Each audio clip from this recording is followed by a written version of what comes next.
حضرت امیر محمد اکرم آوان مد ذلہ العالی دارالعرفان منارہ ضلع چکوال میں سالہ سال سے قرآن و حدیث کے اوپر خطابات کر رہے ہیں اور سلسلہ نقشبندیہ اویسیہ کے مطابق لوگوں کو ذکر الہی کی تربیت دے رہے ہیں۔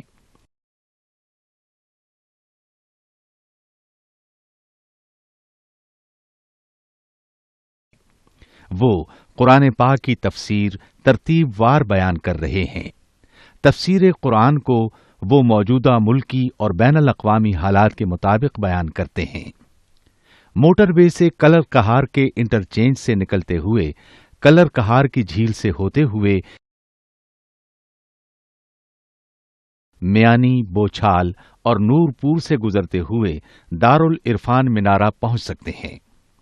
حضرت امیر محمد اکرم آوان نے بچیوں اور بچوں کی دینی اور دنیاوی تعلیم کے لیے سقارہ اکیڈمی کے نام سے ایک درسگاہ بھی قائم کی ہے۔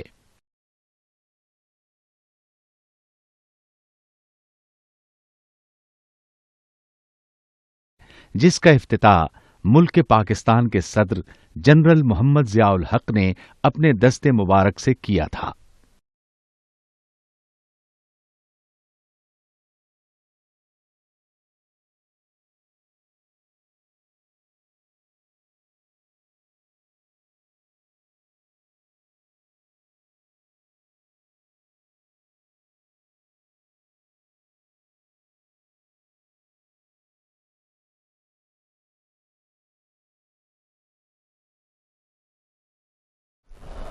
الحمد للہ رب العالمین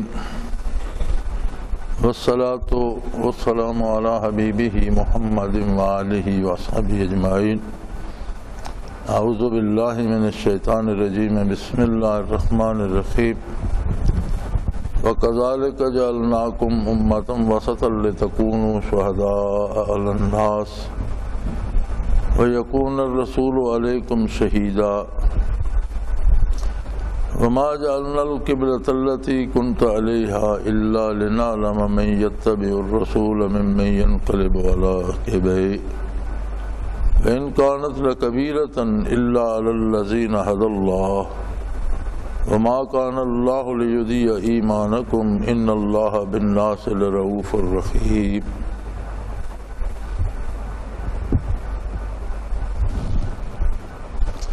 اللہم سبحانک لا علم لنا الا ما علمتنا انک انت العلیم الحکیم۔ رب اشرح لی صدری ویسر لی امری واحلل عقدۃ من لسانی یفقہوا قولی رب زدنی علما۔ مولایا صلی وسلم دائما ابدا علی حبیبک من زانت بہ الاسرور۔ وَكَذَلِكَ جَعَلْنَاكُمْ أُمَّةً وَسَطًا لِتَكُونُوا شُهَدَاءَ عَلَى النَّاسِ وَيَكُونَ الرَّسُولُ عَلَيْكُمْ شَهِيدًا۔ ارشاد فرمایا، بات تعویل قبلہ کی ہو رہی تھی اور یہود و نصارہ اور مشرکین اعتراض کر رہے تھے کہ آپ صلی اللہ علیہ وسلم کا اور مسلمانوں کا شروع میں تو قبلہ بیت المقدس ہی تھا جیسے آپ سے پہلی امتوں کا تھا، اور پھر آپ نے یکا یک بیت اللہ شریف کی طرف رخ انور کر لیا۔ تو اس پر وہ معترض تھے جیسا پہلے گزر چکا۔ تو ارشاد باری ہوتا ہے، پہلا جواب تھا حاکمانہ جس میں یہ بتایا گیا کہ مشرق و مغرب سب اللہ کے ہیں اور جہاں وہ چاہے مقرر فرما دے۔ یہاں فرمایا کہ اس طرح ہم نے تم کو ایک ایسی جماعت بنایا ہے اے مسلمانوں جو ہر لحاظ سے اعتدال پر ہے، انتہا پسندی اسلام میں نہیں ہے، اسلام اعتدال ہے۔ جب ہم دوسرے مذاہب کا مطالعہ کرتے ہیں تو پتہ چلتا ہے کہ کہیں نیکی اور پارسائی کے لیے عمر بھر مجرد رہنا شرط ہے، شادی نہ کی جائے، ایک انتہا ہے۔ کہیں یہ شرط ہے کہ بھوکا پیاسا رہا جائے، یہ بھی انتہا ہے۔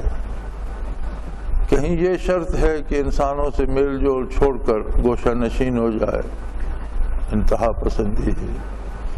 کہیں نیکی کی یہ شرط ہے کہ آبادیاں چھوڑ کر جنگلوں میں نکل جائے، یہ بھی انتہا پسندی ہے۔ لیکن اسلام میں کہیں کوئی انتہا پسندی نہیں، بلکہ ہر شعبہ زندگی میں اعتدال ہے۔ عبادات میں بھی اعتدال ہے۔ ایک صحابی کا ذکر کیا گیا حضور اکرم صلی اللہ علیہ وسلم کے سامنے کہ وہ دن بھر روزہ رکھتے ہیں اور شب بھر عبادت کرتے ہیں، تو آپ صلی اللہ علیہ وسلم نے بلا کر حکم دیا کہ تمہارے وجود کا بھی تم پر حق ہے، عبادت بھی کرو، آرام بھی کرو۔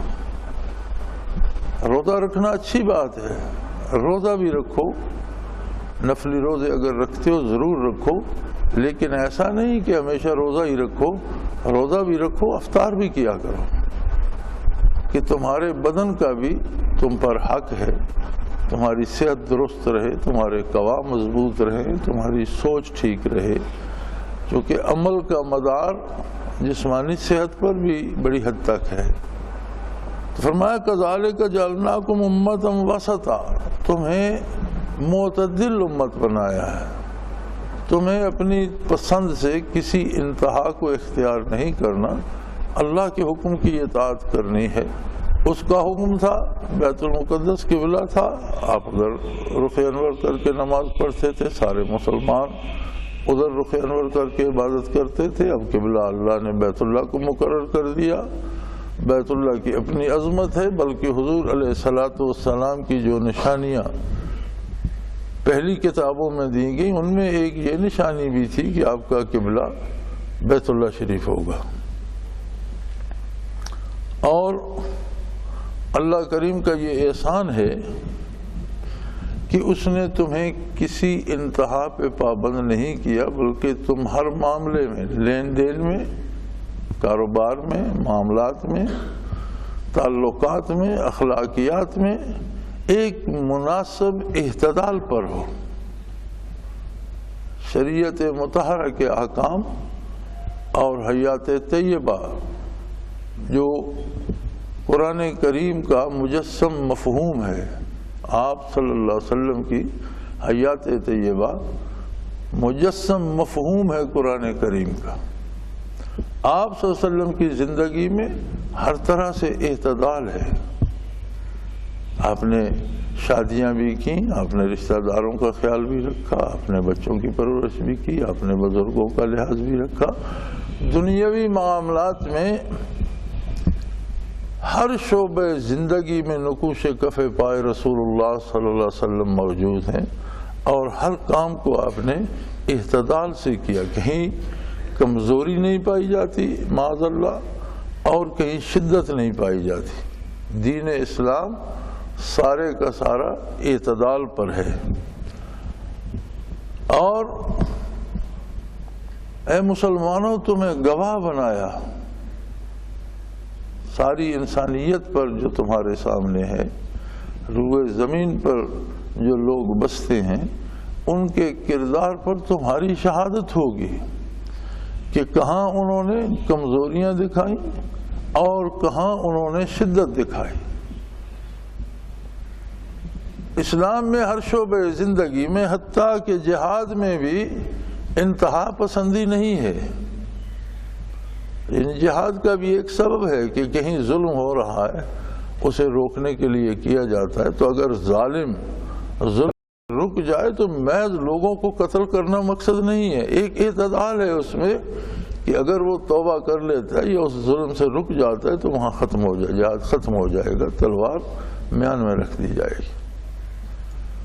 اسی طرح زندگی کے ہر شعبے میں، اور آپ یاد رکھیں جس طرح وجود کی زندگی اعتدال پر ہی قائم رہتی ہے، کوئی خلط یا کوئی چیز بڑھ جائے یا کوئی چیز کم ہو جائے تو بدن بیمار ہو جاتا ہے۔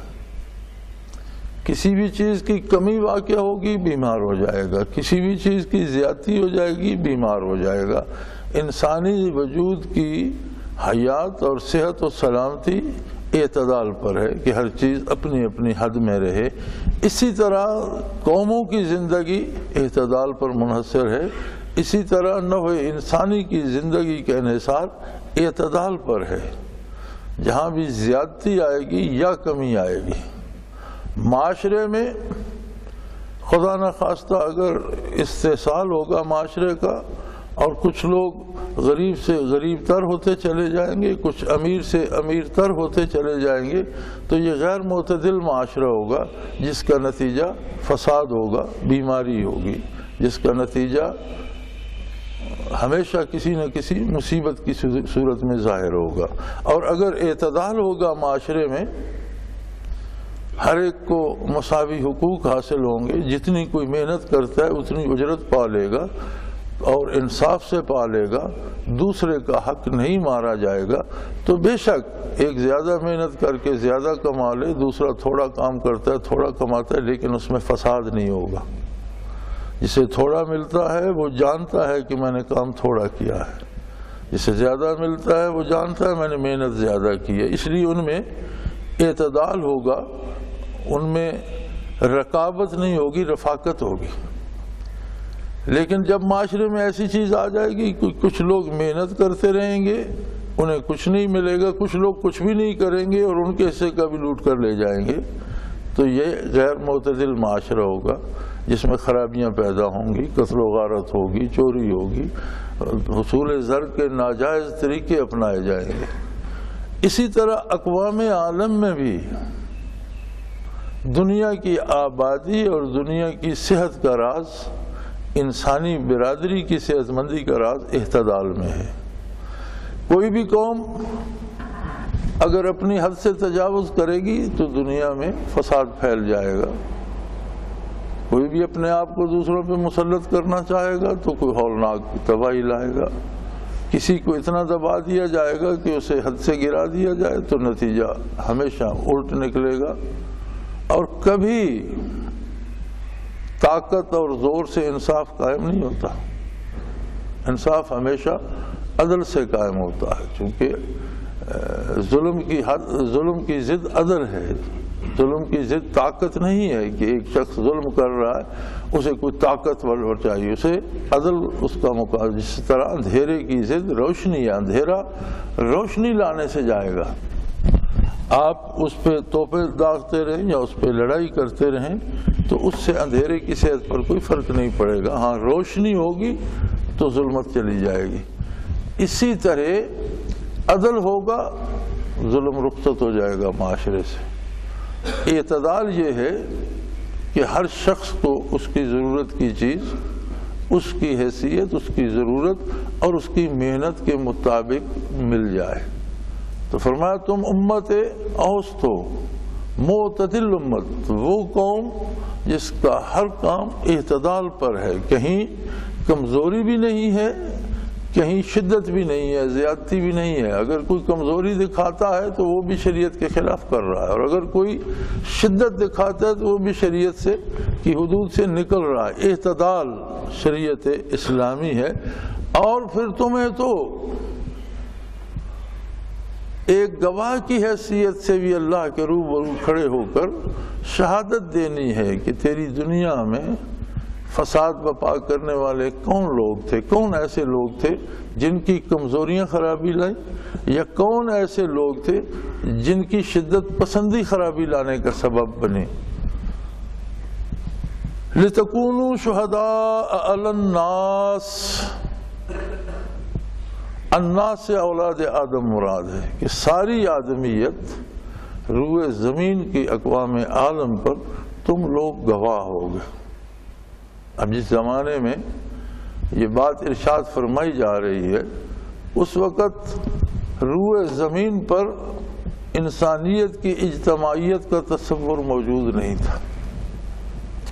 حکومتیں تھیں، الگ الگ ممالک تھے، الگ الگ عوام تھے، الگ الگ، ہر ایک کی اپنی دنیا تھی۔ سب سے پہلے اسلام نے پوری انسانیت کی ایک جان ہونے کی بات ارشاد فرمائی، اور سب سے پہلے آقا نامدار صلی اللہ علیہ وسلم نے ساری انسانیت کو مخاطب فرمایا، ایھا الناس، اے اولاد آدم، تم جہاں بھی ہو، تم جیسے بھی ہو، انی رسول اللہ علیکم، میں اللہ کی طرف سے تم سب کے لیے اللہ کا رسول ہوں۔ تو یہ اجتماعی تصور آقا نامدار حضرت محمد الرسول اللہ صلی اللہ علیہ وآلہ وسلم نے دیا۔ اس میں اللہ کریم فرماتے ہیں کہ جو بھی حضور پر ایمان لاتے ہیں اور جو بھی اسوہ حسنہ کو قبول کرتے ہیں، اب جو ایمان لاتا ہے رسالت پر تو یقینی بات ہے کہ اسے آپ صلی اللہ علیہ وسلم کے اسوہ حسنہ کو قبول کرنا پڑے گا، اور اسوہ حسنہ میں سراسر اعتدال ہے، نہ کمزوری ہے نہ شدت ہے۔ تو تم ایک ایسی قوم ہو جنہیں اللہ نے معتدل بنایا ہے، اور تم وہ لوگ ہو جو میدان حشر میں گواہی دو گے کہ یا اللہ تیری مخلوق کو تباہ کرنے کے ذمہ دار کون لوگ تھے، تیرے بندوں کو مصائب میں مبتلا کرنے کے کون لوگ تھے، کون لوگ تھے جن کے اعمال میں کی کمزوری یا شدت کی وجہ سے لوگ تکلیف میں مبتلا ہوتے تھے۔ اور جب یہ ارشاد فرمایا جا رہا تھا تب روح زمین پر ساری انسانیت کے ساتھ رابطے کا کوئی تصور موجود نہیں تھا، لیکن دیکھیں آج روح زمین کو ایک گاؤں میں بدل دیا اللہ نے، اور ہر قوم دوسری قوم کے کردار سے آگاہ ہے، بلکہ ہر فرد دوسرے افراد کے کردار سے آگاہ ہے۔ دنیا میں کون کیا کر رہا ہے کم و بیش ہر فرد کی نظر میں ہے، اور روزانہ ساری بات سامنے آتی ہے۔ تو فرمایا تمہیں اس پر گواہی دینی ہوگی، اور وَيَكُونَ الرَّسُولُ عَلَيْكُمْ شَهِيدًا، اور تم پر گواہ ہوں گے محمد الرسول اللہ صلی اللہ علیہ وآلہ وسلم۔ آپ صلی اللہ علیہ وسلم کی گواہی کیا ہوگی؟ مسلمان تو مشاہدہ کر رہے ہیں لوگوں کا، اور ان کی گواہی دیں گے کہ اس کا کردار یہ تھا، اس کا کردار۔ تو حضور اکرم صلی اللہ علیہ وسلم کیا گواہی دیں گے؟ آپ یہ گواہی دیں گے کہ یا اللہ، مومنین کا، مسلمانوں کا، میری امت کا کردار وہ ہے جو میں نے انہیں تعلیم فرمایا۔ یا اللہ یہ کسی قوم پر جھوٹ نہیں بولتے، یہ سچے اور کھرے لوگ ہیں۔ یا اللہ یہ کسی قوم سے ذاتی عداوت یا حسد یا بخل نہیں رکھتے، اس لیے کہ یہ میری سنت پر عمل پیرا ہے۔ یا اللہ ان کی سوچیں کسی کے حق میں خراب نہیں ہیں، اس لیے کہ ان کی سوچیں میں نے دی ہیں۔ اگر مقام و مرتبہ دیکھا جائے تو میدان حشر میں اس سے بڑے کسی مرتبے کا تصور تک نہیں کیا جا سکتا کہ نبی کریم صلی اللہ علیہ وآلہ وسلم کسی کے راست باز ہونے کی تصدیق فرمائے۔ اور دوسری طرف دیکھا جائے تو زندگی کے جتنے دن نصیب ہوئے ہیں ان میں سب سے اہم ذمہ داری یہ ہے کہ کہیں ہم ایسے نہ ہو جائیں کہ حضور انکار فرما دیں کہ یا اللہ اس بندے کا ذمہ دار میں نہیں ہوں، اس کی گواہی میں نہیں دوں گا۔ یہ ہر مسلمان کو اپنی انفرادی اور ذاتی زندگی میں دیکھنا چاہیے کہ کیا وہ ایسا کر رہا ہے جو محمد الرسول اللہ صلی اللہ علیہ وسلم اس کے سر پہ دست شفقت رکھ کے فرمائیں گے کہ اس نے جو کیا ٹھیک کیا۔ یہ تو بہت بڑی عظیم منزل ہے قرب الہی کی کہ کسی شخص کے بارے، کچھ افراد کے بارے، کسی قوم کے بارے، کسی کنبے کے بارے آقا نامدار اصدق الصادقین صلی اللہ علیہ وآلہ وسلم محشر کی گھڑی میں بارگاہ الہی میں یہ شہادت دیں کہ یا اللہ یہ جو بتا رہا ہے لوگوں کے بارے یا جو اطلاع دے رہا ہے اقوام عالم کے بارے، یہ اس لیے ٹھیک ہے کہ اس بندے نے ساری عمر میری اطاعت کی، میرے نقش قدم پر چلا، میری سنت پہ چلا، لہٰذا یہ کسی ذاتی رنجش سے یا کسی دشمنی سے یا کسی غم و غصے سے یا کسی حسد اور بغض سے نہیں کہہ رہا، بلکہ یہ جو کہہ رہا ہے سچ کہہ رہا ہے، حق کہہ رہا ہے، چونکہ یہ ساری زندگی حق کا پیروکار رہا ہے۔ بحیثیت مسلمان اللہ کریم نے تو ہمیں یہ منزل عطا کر دی اور یہ منصب عطا کر دیا اور بہت ہی بلند اور اعلیٰ منصب عطا کر دیا۔ اب ہمیں بحیثیت مسلمان دیکھنا یہ ہے کہ کیا واقعی ہم ایسے ہیں کہ حضور اکرم صلی اللہ علیہ وسلم ہمارے حق میں گواہی دیں گے؟ اگر قرآن حکیم کی اس ایک بات کو سمجھ لیا جائے، اپنا لیا جائے، تو کوئی مصیبت نہیں رہتی، کوئی دکھ نہیں رہتا، کوئی تکلیف نہیں رہتی اور کوئی پریشانی نہیں رہتی۔ اس لیے اسی کو صوفیاء فنا فی الرسول کہتے ہیں۔ فنا فی الرسول اہل اللہ میں ایک مقام و مرتبہ ہے، اس کے مشاہدے یا کشف کی بات الگ ہے کہ اس میں کشفن یا مشاہدے میں کیا نظر آتا ہے یا کیا ہوتا ہے، میں اس موضوع کی طرف نہیں آ رہا، لیکن یہ بات اس میں ضروری ہے کہ اس کی حرکات و سکنات اس کی اپنی نہ ہوں، وہ ہوں جن کا حکم محمد الرسول اللہ صلی اللہ علیہ وسلم نے دیا۔ آپ صلی اللہ علیہ وسلم کی ذات کے سامنے، آپ کے ارشادات کے سامنے اس شخص کی اپنی رائے فنا ہو جائے، اسے فنا فی الرسول کہتے ہیں۔ اور کسی کو فنا فی الرسول نصیب ہو جائے، اب اس سے بڑی کیا بات ہو سکتی۔ تو فرمایا کذالک جعلناکم امۃ وسطا لتکونوا شہداء علی الناس، ہم نے تمہیں امت اوسط بنایا ہے، تمہارا سارا کردار اوسط ہے، معتدل ہے، اس میں نہ کمی ہے نہ بیشی ہے، اور اس لیے بنایا ہے کہ اقوام عالم پر روز محشر تم گواہی دو کہ یا اللہ انہوں نے یہاں زیادتیاں کی۔ وَيَكُونَ الرَّسُولُ علیکم شہیدا، اور تم پر گواہی دیں آقا نامدار صلی اللہ علیہ وسلم۔ یہ نہ ہو کفار تو کہہ دیں گے کہ یا اللہ یہ تو دنیا میں بھی ہمارے ساتھ دشمنی کرتا تھا، اب بھی ہماری دشمنی میں گواہی دے رہا ہے، یہ دنیا میں بھی ہمیں اچھا نہیں سمجھتا تھا، اب میدان حشر میں بھی ہمارے خلاف بنا ہوا ہے، تو پھر تمہارا ثبوت کیا ہوگا کہ تم سچ کہہ رہے ہو؟ تمہارا ثبوت یہ ہوگا کہ تمہارے پیغمبر، تمہارے نبی، تمہارے رسول آقا نامدار صلی اللہ علیہ وسلم فرمائیں گے نہیں اے اللہ ایسا نہیں ہے، یہ میرا متبع ہے، میرا غلام ہے، اور میرے فرمائے ہوئے احکام پر عمل کر کے اس نے زندگی بسر کی ہے، اس کے دل میں میری محبت کے دریا موج زن ہیں، اس کے اعضاء و جوارے میری سنت پر عمل پیرا رہے، اس کی پیشانی تیرے سجدوں سے منور رہی، اس کا دل تیری یادوں سے آباد رہا، اس نے زندگی کسی انتہا پسندی میں نہیں گزاری بلکہ اس نے زندگی اتباع سنت میں اور تیری اطاعت میں گزاری۔ جہاں تو نے تلوار اٹھانے کا حکم دیا اس نے تلوار اٹھائی، جہاں تو نے سر جھکانے کا حکم دیا وہاں اس نے سر جھکا دیا، جہاں تو نے صدقہ کرنے کا حکم دیا وہاں اس نے صدقہ رکھا، تو نے کھانے کی اجازت دی اس نے کھانا کھایا، تو نے روزے کا حکم دے دیا یہ روزہ دار بن گیا۔ یہ تو تیرا بندہ ہے اور میرا متبع ہے، یہ کیوں جھوٹ بولے گا؟ ہمیں اپنے کردار میں یہ تلاش کرنا پڑے گا، اللہ ہمیں اس کی توفیق دے، اور جہاں جہاں کمی ہے اس کی اصلاح کی توفیق بھی عطا فرمائے کہ ابھی وقت ہے، جب تک سانس باقی ہے تب تک آس ہے کہ مثبت تبدیلی اختیار کی جائے۔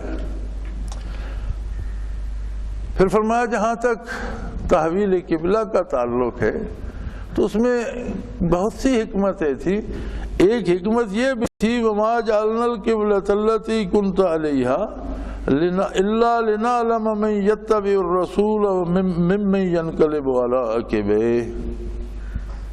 لوگ عادی تھے مدتوں سے بیت المقدس کو قبلہ مانے ہوئے تھے.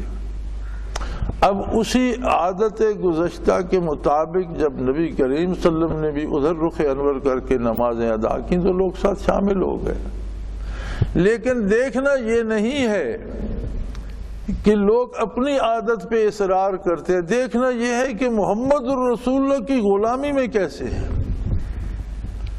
اب یہ بیت المقدس کا قبلہ ہونا تو ایک مدتوں سے چلا آ رہا تھا اور لوگ عادی تھے، اور وہی قبلہ یہودیوں کا بھی تھا، وہی عیسائیوں کا بھی تھا، اول مسلمانوں کا بھی وہی تھا. لیکن جب تحویل قبلہ کا حکم آیا اور حکم آیا کہ بیت اللہ کو حرم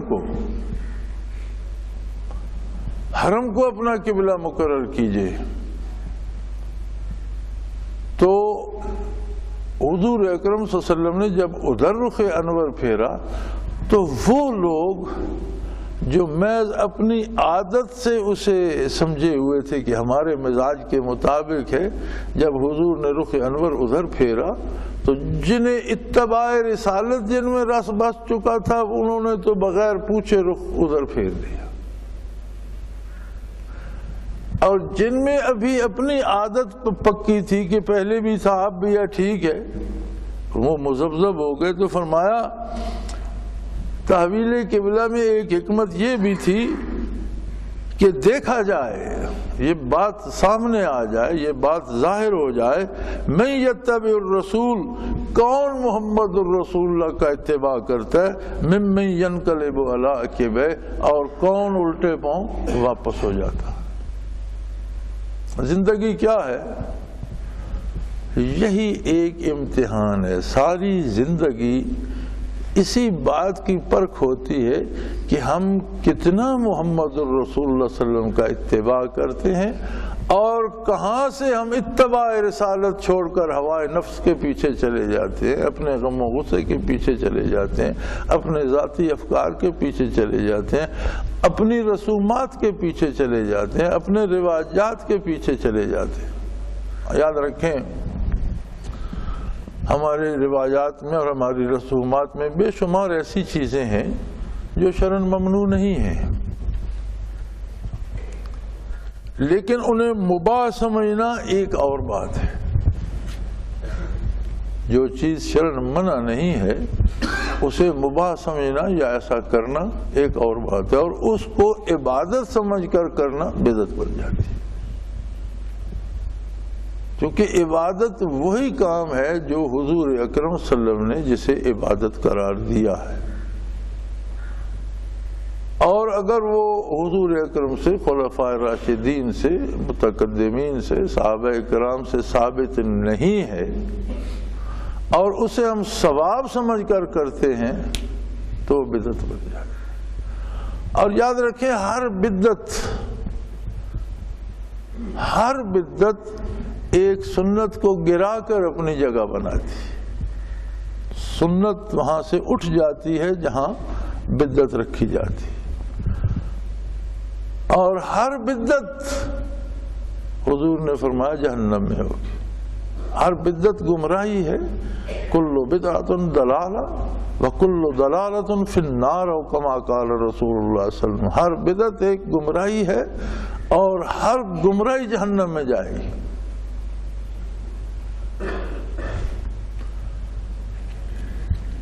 عید کا دن تھا، ایک شخص عید کے لیے نکلا. عید کی نماز ہونے میں کچھ وقفہ تھا، اس نے وہاں اشراق پڑھنے شروع کر دیے، نوافل ادا کرنے. حضرت علی کرم اللہ وجہ الکریم تشریف لائے اور دیکھا کہ وہ نوافل پڑھ رہا ہے. تو جب وہ فارغ ہوا تو آپ نے پوچھا بھی یہ آپ نے کون سی نماز شروع کر رکھی تھی؟ حضرت ابھی عید کی نماز میں تو کچھ وقت باقی تھا اور اشراق کا وقت تھا، تو میں نے کہا چلو میں اشراق پڑھ لوں. آپ نے فرمایا تمہارے جہنم جانے کے لیے یہی کافی. تو حیران ہو گیا، اس نے کہا ایسا آپ کیوں فرما رہے ہیں؟ میں تو نوافل ادا کروں۔ فرمایا عید کے روز نبی کریم صلی اللہ علیہ وسلم نے عید کی نماز سے پہلے کوئی نوافل نہیں پڑھے۔ حضور سے ثابت نہیں ہے کہ نماز عید سے پہلے اشراق پڑھے جائیں، اور تم پڑھ رہے ہو، گویا خلاف سنت کر رہے ہو، اور خلاف سنت کوئی بھی عمل جہنم لے جانے کے لیے کافی ہے۔ اب آپ اندازہ کیجئے کہ جو اضافے اور جو رواج ہم بناتے ہیں، یہ اس دور کی بات ہے جو صحابہ کرام کا دور تھا، لیکن اس بندے کو اس نے استغفار کیا، اس نے توبہ کی، اس نے کہا اللہ مجھے معاف کر دے، مجھے پتہ نہیں تھا۔ ہمارا عالم یہ ہے کہ ہم نے رسومات کو عبادات کا درجہ دے دیا ہے۔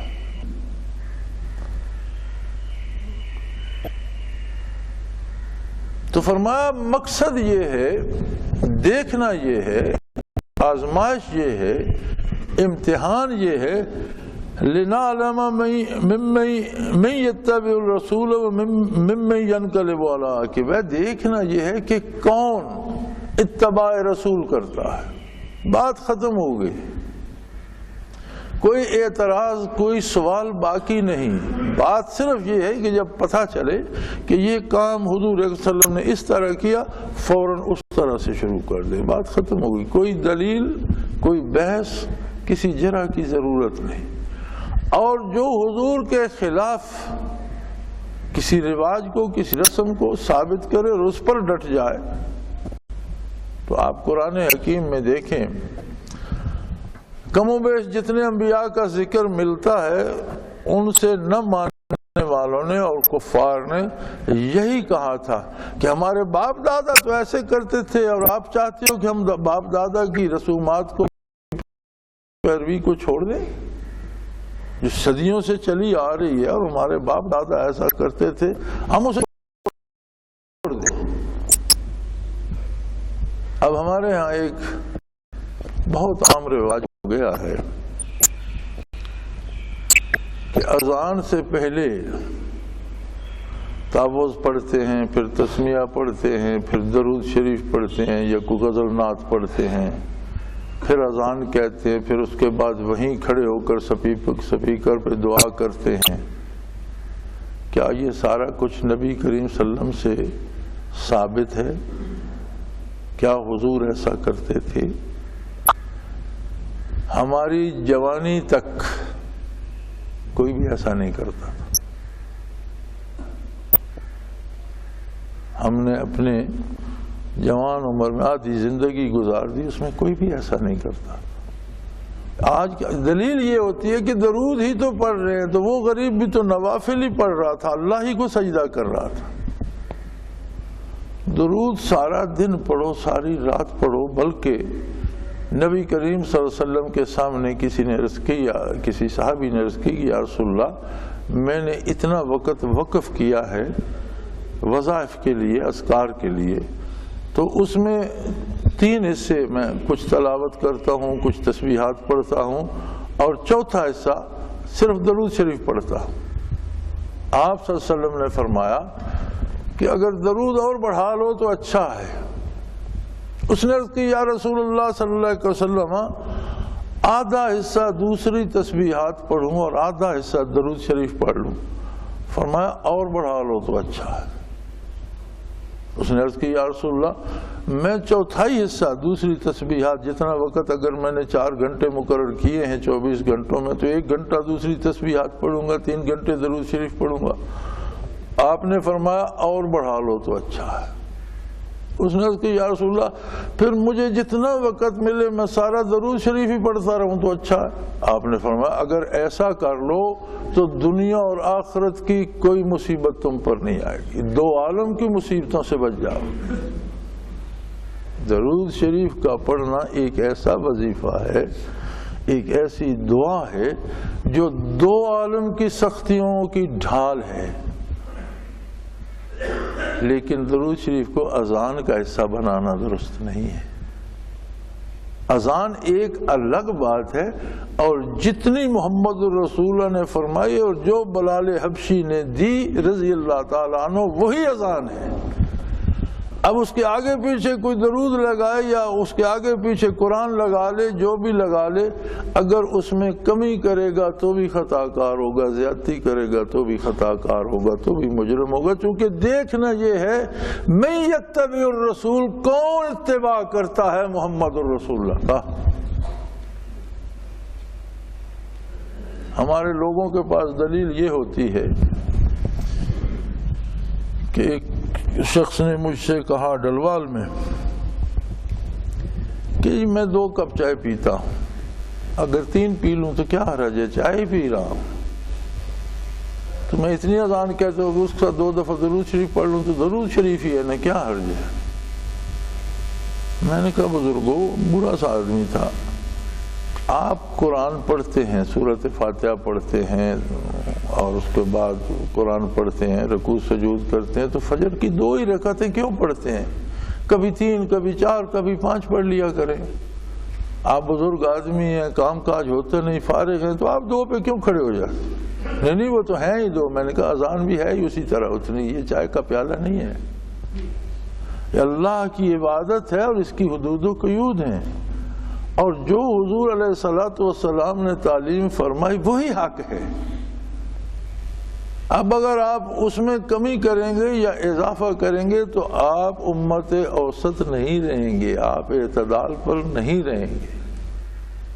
یہ تو ایک بات میں نے کہہ دی جو بہت عام ہو گئی ہے اور جس پر کہنے سے سب ڈرتے ہیں، اس لیے میں کہہ رہا ہوں کہ بات بتانی چاہیے. مجھے ایسا کرنے والوں سے امید نہیں ہے کہ وہ سنبھلیں گے. دعا ضرور کرتا ہوں کہ اللہ کرے سنبھل جائیں، اللہ سب مسلمانوں کو ہدایت پہ رکھے، اللہ سب مسلمانوں کو حضور کا اتباع نصیب فرمائے. لیکن بدعت کی ایک مصیبت یہ ہوتی ہے، علماء حق فرماتے ہیں کہ بدعت سے توبہ بہت مشکل ہوتی ہے، اس لیے کہ بدعتی بدعت کو ثواب سمجھتا ہے. جب وہ سمجھتے ہی ثواب ہے تو توبہ کیوں کرے گا؟ گناہ سے توبہ آسان ہوتی ہے کہ گناہ کرنے والا بھی اپنے دل میں اسے جرم سمجھتا ہے اور کسی وقت اسے جرم سمجھ کر چھوڑ بھی سکتا ہے، توبہ کر سکتا ہے. لیکن جس بات کو وہ عبادت یا ثواب سمجھتا ہے وہ بدعت ہے، جرم وہ سمجھتا ہے ثواب ہے، ثواب سے توبہ بھی کامی نصیب ہوتی ہے. بدعت سے توبہ اللہ ہی کسی کو توفیق دے. اس لیے مجھے امید نہیں کہ جو اس مصیبت میں گرفتار ہیں وہ میرے کہنے سے باز آ جائیں گے. ایک دن مجھ سے ایک ساتھی نے پوچھا، کسی نے، عام آدمی تھا، کوئی اپنا ساتھی نہیں تھا، کہ جی ہم سلام ہی پڑھتے ہیں سپیکر پر تو اذان سے پہلے، تو اس پہ کیا اعتراض ہے؟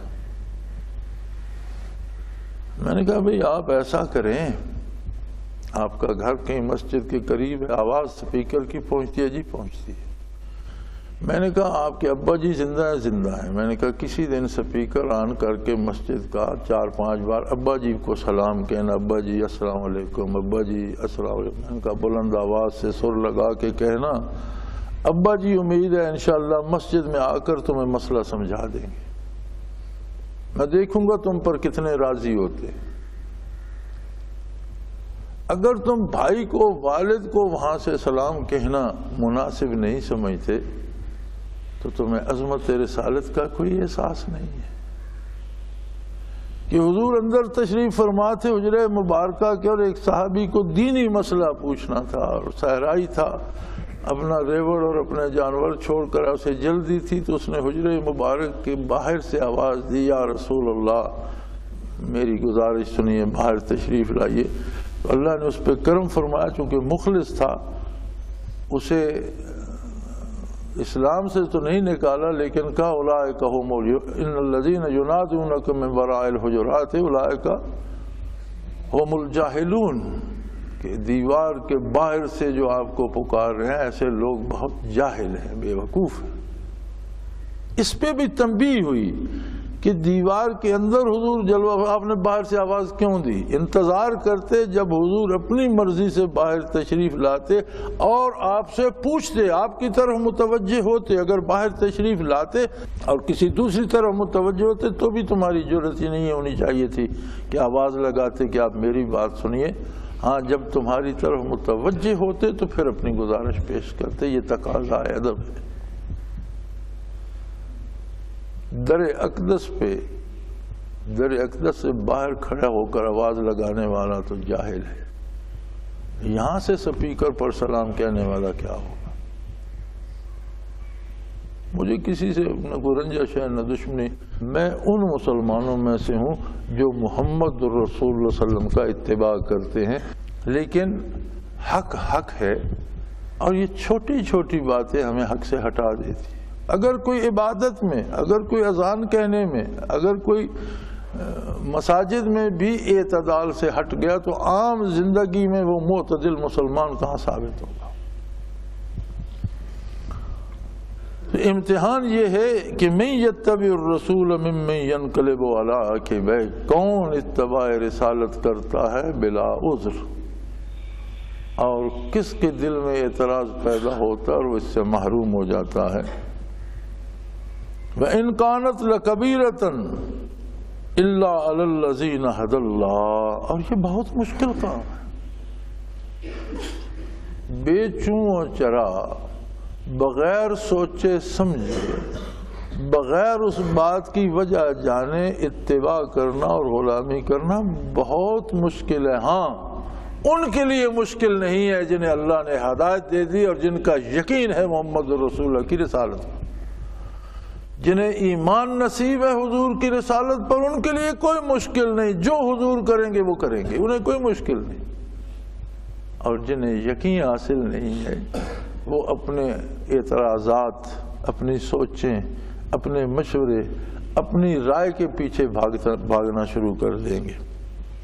وَمَا كَانَ اللَّهُ لِيُضِيعَ إِيمَانَكُمْ إِنَّ اللَّهَ بِالنَّاسِ لَرَءُوفٌ رَحِيمٌ، یاد رکھو اللہ تمہارے ایمان کو ضائع نہیں کرتا۔ اکثر علماء کرام فرماتے ہیں یہاں ایمان سے مراد اعمال اور کردار ہے۔ ایمان تو ایک دعویٰ ہے، اور ہر دعویٰ ثبوت چاہتا ہے، ہر دعوے کے گواہ ہوتے ہیں۔ ایمان دعویٰ ہے اور اس کا گواہ ہے ہمارا کردار، ہمارے اعمال۔ جب بندہ یہ کہتا ہے میں مسلمان ہوں تو اس کی سب سے بڑی دلیل یہ ہے کہ اب وہ اتباع کرے محمد الرسول اللہ کا، اور اگر اس کی گواہی جھوٹی ہے، وہ اتباع حضور صلی اللہ علیہ وسلم کا نہیں کرتا، کام اپنی مرضی سے کرتا ہے، غلط کام کرتا ہے، کہتا ہے میں مسلمان ہوں، تو اس دعوے کا کوئی اعتبار نہیں ہے۔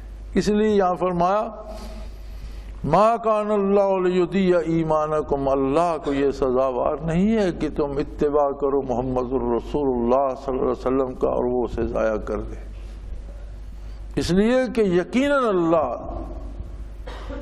عالم انسانیت کے ساتھ شفیق بھی ہے، مہربان بھی ہے، بہت کرم کرتا ہے۔ وہ انسان سوچ نہیں سکتا کہ وہ اس کے کتنے عیبوں کو چھپاتا ہے، اس کے کتنے گناہوں کو معاف کرتا ہے۔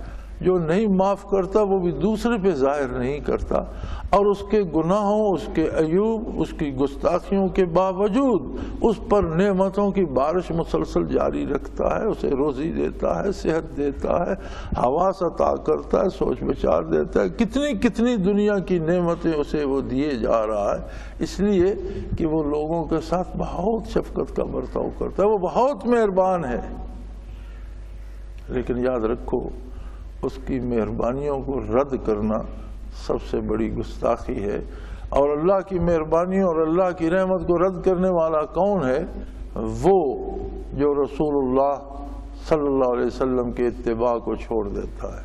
اللہ کریم ہمیں اس سے توبہ کی توفیق دیں، اتباع رسالت پناہی کی توفیق عطا فرمائے، آقا نامدار صلی اللہ علیہ وسلم کی محبت نصیب فرمائے، اور متبعین کے ساتھ زندہ رکھیں، متبعین کے ساتھ موت نصیب فرمائے، اور اتباع کرنے والوں کے ساتھ یوم حشر کھڑا ہونا نصیب فرمائے۔ وآخر دعوانا ان الحمدللہ رب العالمین۔